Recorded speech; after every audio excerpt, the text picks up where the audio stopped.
Assalamualaikum, ketemu lagi dengan belajar bersama Mutiara. Masih tentang bab 2 Bahasa Indonesia kelas 5 SD buku Jendela Dunia. Pada pembahasan kali ini kita akan belajar tentang teks fiksi dan non-fiksi. Nah, pada video-video sebelumnya kita telah belajar tentang unsur intrinsik cerita, majas, kalimat langsung dan tidak langsung. Kali ini kita akan mempelajari jenis buku baik fiksi maupun non-fiksi, memupuk kegemaran membaca, mengenal bagian-bagian buku dan proses pembuatannya. Membaca. Bacalah dengan seksama teks di bawah ini. Judulnya adalah Serba-serbi Kelinci.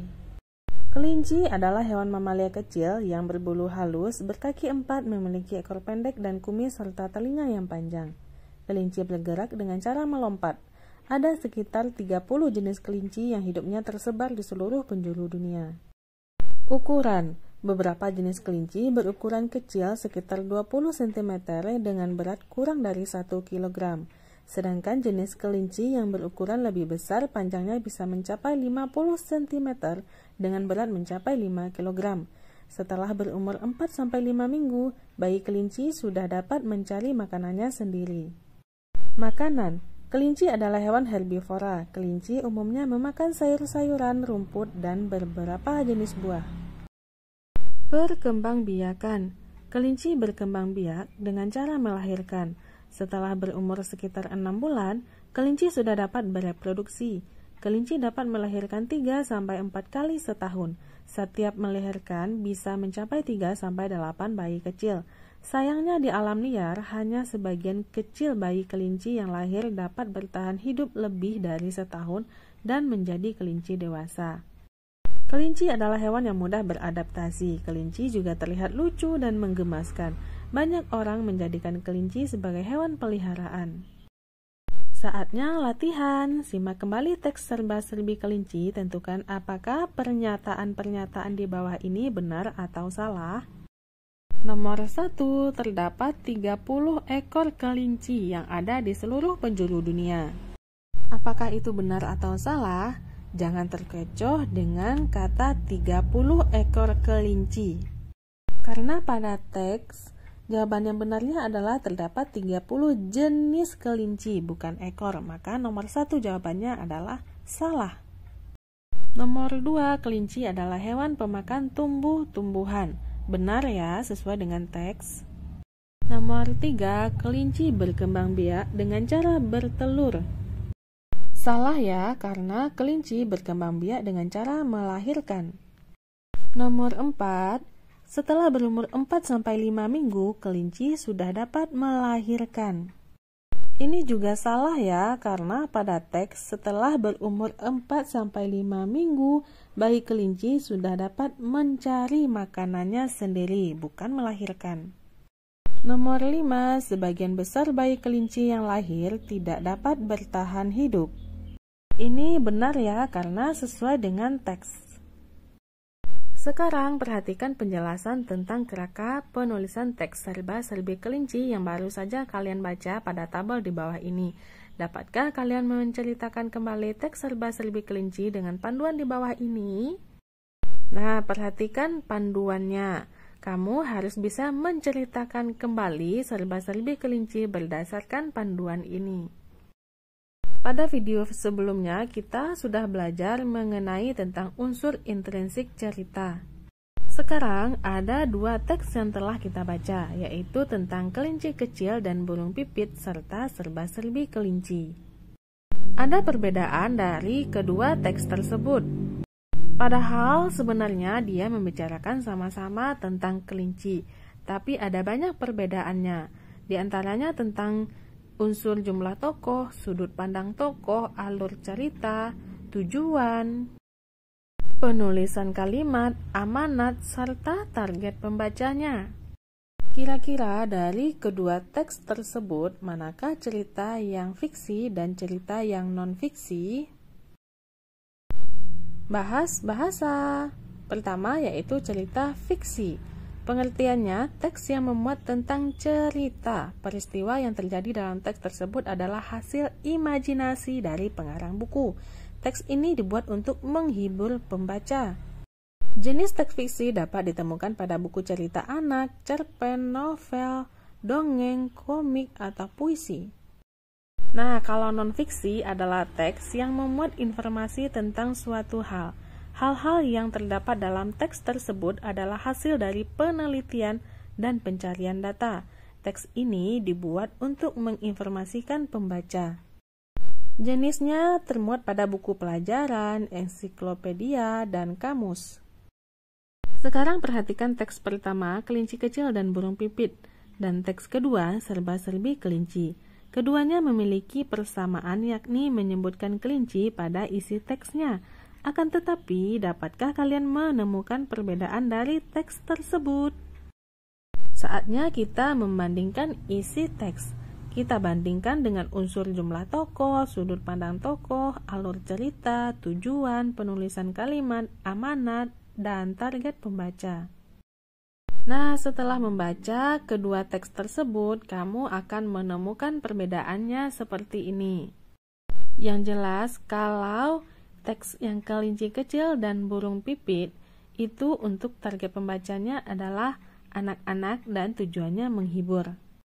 Dan teks kedua itu tentang serba-serbi kelinci, target pembacanya semua umur dan tujuannya adalah menginformasikan. Apakah kalian sudah paham? Sekarang cobalah berlatih mandiri dengan mencari sebuah teks non-fiksi singkat dari sumber lain seperti buku, majalah, atau artikel di internet. Tulislah kerangka dari teks tersebut dalam buku tulis kalian. Setelah membaca penjelasan tentang perbedaan buku fiksi dan non-fiksi, jawablah pertanyaan di bawah ini. Nomor 1, termasuk dalam jenis apakah teks kelinci kecil dan burung pipit? Karena itu adalah cerita pengarang, maka itu adalah teks fiksi. Nomor 2, termasuk dalam jenis apakah teks serba-serbi kelinci? Karena tujuannya adalah menginformasikan, maka teks tersebut adalah teks non-fiksi. Jika teks tersebut dimuat dalam buku, termasuk ke dalam jenis buku apakah kedua teks tersebut? Kira-kira kedua teks tersebut bisa masuk ke dalam buku cerita anak. Dapatkah kalian membedakan jenis buku dari sampulnya? Dengan apakah kalian membedakannya? Kamu bisa melihat dari gambar dari sampulnya atau dari judulnya. Apakah itu masuk buku pelajaran atau ensiklopedia? Dapatkah kalian membedakan dari isi tulisannya dengan apakah kalian membedakannya? Bisa dari percakapannya, dari pembagian paragrafnya, atau dari tanda petik. Berbicara, berdiskusi, mempresentasikan. Bagaimana proses membuat buku? Perhatikan dengan seksama teks infografik berikut ini. Teks ini menggambarkan proses membuat buku dari awal penulisan hingga menjadi buku yang siap dibaca. Bacalah dalam hati dan pahamilah. Setelah itu ceritakan proses membuat buku sesuai dengan petunjuk pada teks infografik. Nah, inilah teks infografiknya bagaimana proses membuat buku. Kamu bisa pause video ini dan kamu bisa baca dalam hati serta pahamilah. Kosakata baru. Berikut adalah daftar kosakata baru dari teks infografik proses membuat buku. Dapatkah kalian mengenal maknanya? Tuliskan jawaban pada buku tulis kalian. Kosakata barunya ada penulis, penerbit, ilustrator, desain grafis, percetakan, toko buku, perpustakaan, editor, dan naskah. Carilah arti kata tersebut di dalam kamusmu, lalu tulis pada buku tulis. Saatnya latihan. Lengkapi kalimat-kalimat berikut ini dengan menggunakan kosakata dari daftar di atas. Pertama, proses membuat buku dimulai saat seseorang titik-titik cerita menuliskan idenya. Jawaban yang tepat adalah pembuatan buku dimulai saat seseorang penulis cerita menuliskan idenya. Nomor 2, naskah cerita akan diperiksa dan diperbaiki terlebih dahulu oleh titik-titik. Nah, jika cerita sudah selesai naskahnya, diperiksa dan diperbaiki oleh editor. Nomor 3, setelah selesai dibuat, maka titik-titik cerita akan segera dikirim ke Nah, setelah selesai dibuat, maka naskah cerita akan segera dikirim ke penerbit. Cerita akan dibuat gambar oleh seorang ilustrator. Setelah cerita dilengkapi dengan gambar, maka titik-titik akan membukukan cerita tersebut. Nah, jika ceritanya sudah dilengkapi dengan gambar, maka desain grafis akan membukukan cerita tersebut. Buku yang sudah jadi akan dikirim ke titik-titik untuk diperbanyak. Bagian yang untuk memperbanyak buku adalah percetakan. Buku yang diperbanyak tadi siap dikirim ke berbagai titik-titik di seluruh Indonesia. Jika buku tersebut sudah diperbanyak, jadi dikirim lagi ke toko buku di seluruh Indonesia. Nomor terakhir, kalian dapat membaca berbagai koleksi buku cerita saat berkunjung ke... Nah, jika di sekolah, tempat untuk membaca buku adalah perpustakaan di sekolah kalian. Bagian-bagian buku. Buku memiliki banyak bagian. Ilustrasi di bawah ini menjelaskan tentang bagian-bagian dari buku. Ada judul, ilustrasi, penulis, halaman, punggung buku, dan belakang buku. Saatnya latihan. Amati buku siswa bahasa Indonesia yang sedang kalian baca, lalu tuliskan informasi tentang bagian-bagian dari buku ini pada buku tulis kalian. Nah, judul bukunya adalah Bahasa Indonesia Bergerak Bersama. Pengarangnya ada di bagian bawah judul. Ilustratornya ada di halaman dalam buku. Jumlah halaman dan jumlah bab bisa kamu lihat di daftar isi, serta informasi di halaman depan buku dan informasi di halaman belakang buku bisa kamu lihat sendiri ya di bukumu. Jika kamu sudah menemukan jawaban dari pertanyaannya, silakan tulis di buku tulismu. Membaca, mengenali buku fiksi dan non-fiksi dari bagian-bagian buku. Pertama ada sampul buku. Perhatikan dua sampul buku berikut. Manakah yang termasuk buku fiksi dan non-fiksi? Bagaimana cara kalian mengenalinya? Buku A berjudul Kisah Daun Mangga. Buku B berjudul Mangga. Nah, pada bagian sampul buku kita bisa ketahui bahwa buku A adalah buku fiksi. Petunjuk dari gambar berbentuk komik dari kata kunci kisah. Sementara buku B adalah non-fiksi.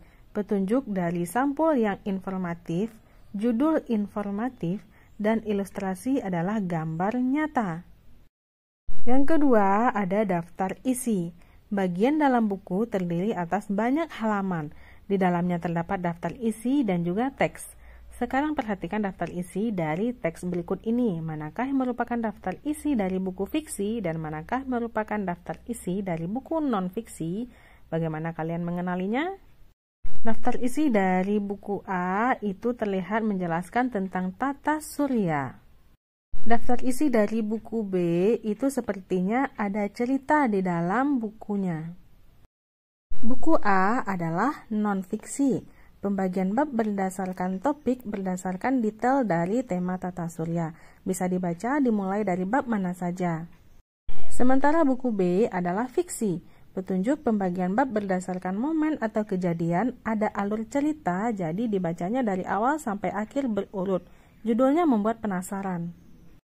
Selanjutnya dari isi buku. Perhatikan isi teks dari dua buku berbeda berikut ini.